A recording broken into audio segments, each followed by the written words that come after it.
Die Schweiz ist auch sehr seltsam, was die Sprache betrifft. Nee, Digga, nee, da muss ich sag's in die Fresse heben, Digga. Was ist falsch mit dem Spruch, Digga? Kurz Kanon singen, okay? O Tannenbaum, wie schön sind deine Blätter. Gut. Genau.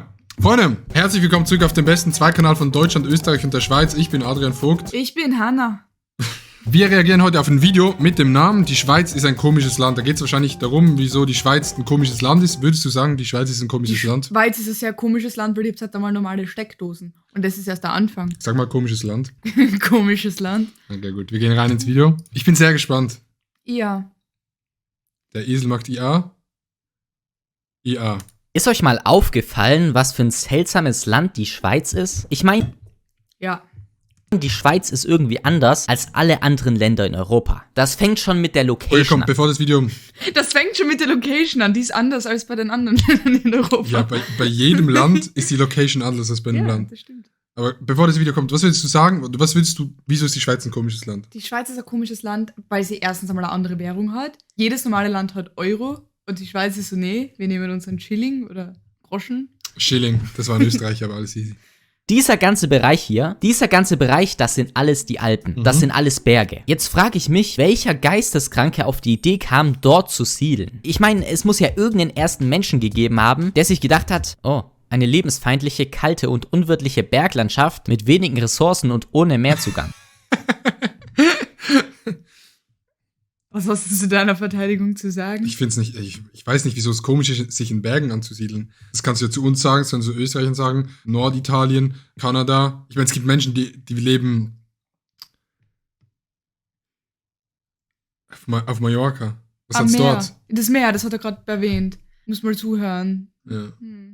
Die perfekte Heimat für mein Volk. Ich meine, schaut euch das Terror von Deutschland an. Das Terror? Tiefland, Hochland, Wälder, Gebirge, Küsten. Deutschland hat einfach alles. Ich verstehe, Deutschland hat alles, aber ist in allem auch ein bisschen hässlich, finde ich. warum man hier eine Siedlung oder ein Königreich errichten würde. Die Schweiz ist dagegen, die Schweiz ist praktisch das deutsche Tibet. Aber die Schweiz ist nicht nur, was das Terror... Also, das ist der Walensee. Das haben wir schon mal vorbeigefahren. Ja, heute. Das ist der See. Ja. Also, angeht, ein sehr seltsames Land. Die Schweiz ist auch sehr seltsam, was die Sprache betrifft. Versteht mich nicht falsch, es geht mir nicht Nee, um Digga, die nee, Schweiz. da muss ich sag's Ich will mich nicht da muss ich über sag's irgendeinen- in die Fresse heben, Digga. Was ist falsch mit dem Spruch, Digga? was ist da heute Also, gesagt? das muss in die Gosche heben, der hohe Schofsäckel. Ja, Aber verstanden. was wolltest du sagen? Ja, manchmal droppst du so Wörter, da denke ich mal, wo kommt das jetzt her? Und wenn du versuchst, Hochdeutsch zu reden, dann kommt manchmal nur die Schweizer Grammatik durch. Und dann denkt man sich so, wer hat sich das ausgedacht? Aber es ist eigentlich ganz okay. Das sagt jemand, der sagt, Straßen, ich fahre auf der Straßen. Ja, Bist du du sagst, ich fahr deppert? auf der Straße. Auf die Stoß. Auf der Straße. Dialekt lustig machen. Das kann als Schwabe nämlich ganz schnell nach hinten losgehen. Nein, es geht mir viel mehr um die Sprache. Ja, salut zusammen, der Stratsch, oder? Wieder gut gespielt, Kader beim Turnier in Wimbledon, oder? Ist klar. Ich kann auch Schweizerdeutsch. Okay. Salut zusammen, ich bin Hanna. Jetzt mal. Ich bin Hanna. Ich mag Die Klasse. Vielfalt innerhalb der Schweiz. Ich meine, es gibt dort 4 Amtssprachen. 4. Deutsch, Französisch, Italienisch und Rätoromanisch. Keine Ahnung, was das letzte ist. Wahrscheinlich irgendeine ausgestorbene Sprache aus Bis vor 2 Sekunden habe ich gedacht, das heißt Retro-Romanisch. Weil es so Retro ist. So wie Wind. Egal.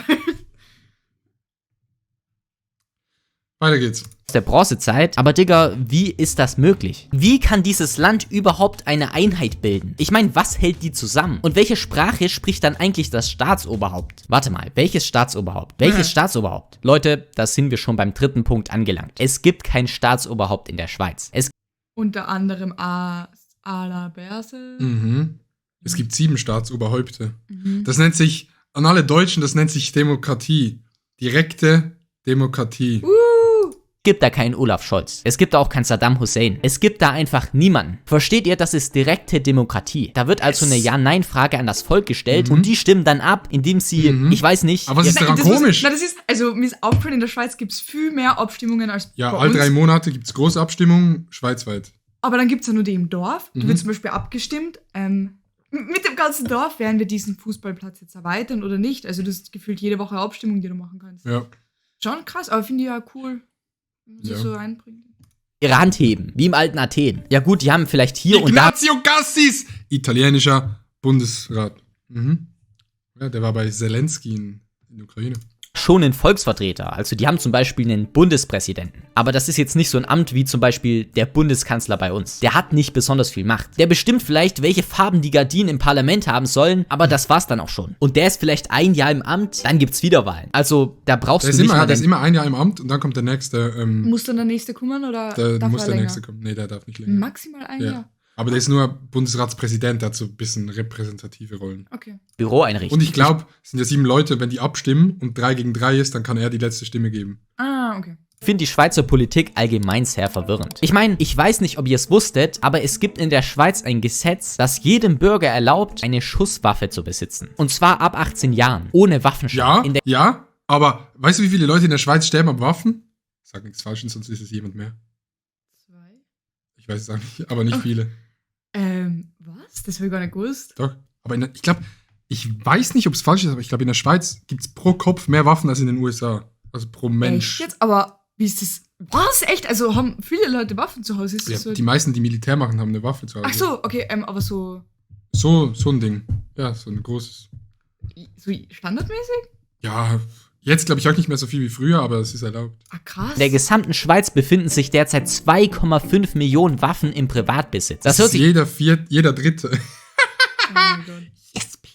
Ja, krass. Erstmal nicht nach viel an, aber wir reden hier von einem Land mit 8 Millionen Einwohnern. Klar, wenn das so eine Bergziege angreift, dann muss man sich schon irgendwie verteidigen können, schätze ich Good mal. one. Aber das True. Verrückte ist, dass Für was braucht sie die Waffen überhaupt? Keine Ahnung, Purge Night. Ah. die Schweiz trotz der ganzen Schusswaffen eines der sichersten Länder der Welt Platz 6 ist aber Österreich! Ja, weißt du, wieso Österreich sicher ist? Nein.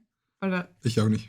ist. Und die Schweiz ist nicht nur eines der sichersten Länder der Welt, sondern auch eines der teuersten. Wer schon mal in der Schweiz war, weiß, wovon ich rede. Wenn du da Urlaub machst, dann ist das aber auch dein letzter Urlaub für die nächsten 3 Jahre gewesen. Ein Döner kostet da locker mal 10 Euro. Ja. Restaurant kannst du als deutscher Normalverdiener komplett vergessen. Deine 20 bis 50 Euro kannst du dir da sonst wohin schieben. Die setzen dich da vor den Laden, weil die denken, du bist ein Obdachloser. Aber wo wir gerade bei hohen Preisen Kann ich nicht ganz zustimmen, weil es gibt ja auch, laut meiner Erfahrung, normale Restaurants. Weil ich viel verdiene. Na, weil heute zum Beispiel waren wir Pizza essen und haben 40 Euro gezahlt, zu zweit.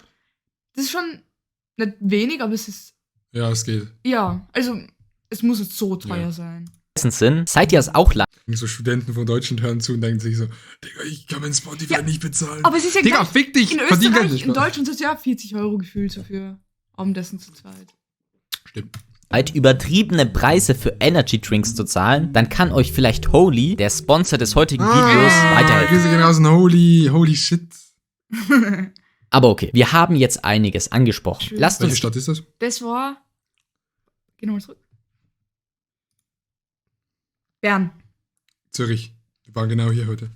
gesprochen. Lasst uns jetzt mal über den Elefanten im Raum sprechen. Lasst uns jetzt mal über den Ersten und Zweiten Weltkrieg reden. Wer es nicht wusste, die Schweizer waren komplett neutral in beiden Weltkriegen. Die haben einfach Wrap gar it up. nichts gemacht. Nicht mal im Zweiten. Die waren so, Faschismus? Nee, Digga. Kommunismus? Nee, geh mal weg damit. Lass mal lieber ein bisschen Cash verdienen. Und sie haben im Krieg einfach allen möglichen Ländern ihren Shit verkauft. Ey, Stalin, brauchst du ein paar Panzer? Wir haben gerade Black Friday. Ey, Hitler, ich hab gehört, Stalin hat richtig viele Panzer am Start. Brauchst du vielleicht ein paar Panzerfäuste? Obwohl die Schweiz aber neutral war, hatten sie Digga, voll natürlich... smart, dem einen Panzer verkaufen, dem anderen Panzerfäuste, dann können sie sich bekriegen. Das ist voll smart, weil wenn die dem einen verkaufen, dann muss das andere Land nachkaufen, sonst kann es sich nicht wehren. Ah. Big Moves.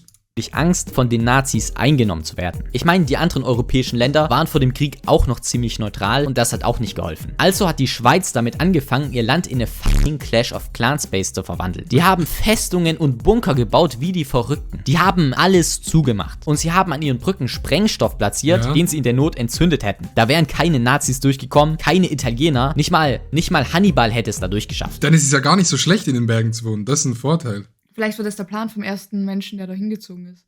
Kann sein, ja. Heute stehen in der Schweiz rund 300 300.000 Bunker. Ist es nicht so, dass jeder einen Bunker hat bei euch?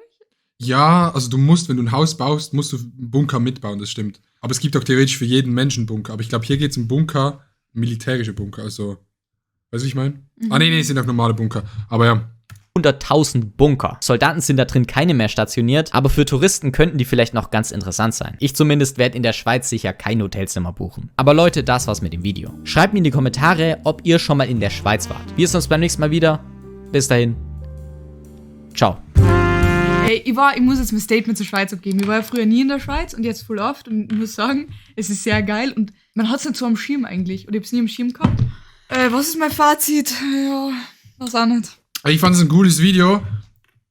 Das Video war echt nice. Falls der Bundesrat dieses Video gesehen hat und ich durch das Steuerersparnisse bekommen, weil ich jetzt Werbung für die Schweiz gemacht habe. Ich freue mich sehr auf eine Mail. Weil Schweizer müssen so viele Steuern zahlen, es ist wirklich schrecklich. Es ist unglaublich. Ja. Ich komme nicht hinterher. Vielen Dank für das Nazi-Gold an Deutschland. Wir sehen uns beim nächsten Video hier auf dem besten Zweikanal von Deutschland, Österreich und der Schweiz. Abonniert diesen Kanal, like dieses Video. Ich gehe jetzt mein Schlüsselbein operieren. Tschüss. Kein Witz, ne?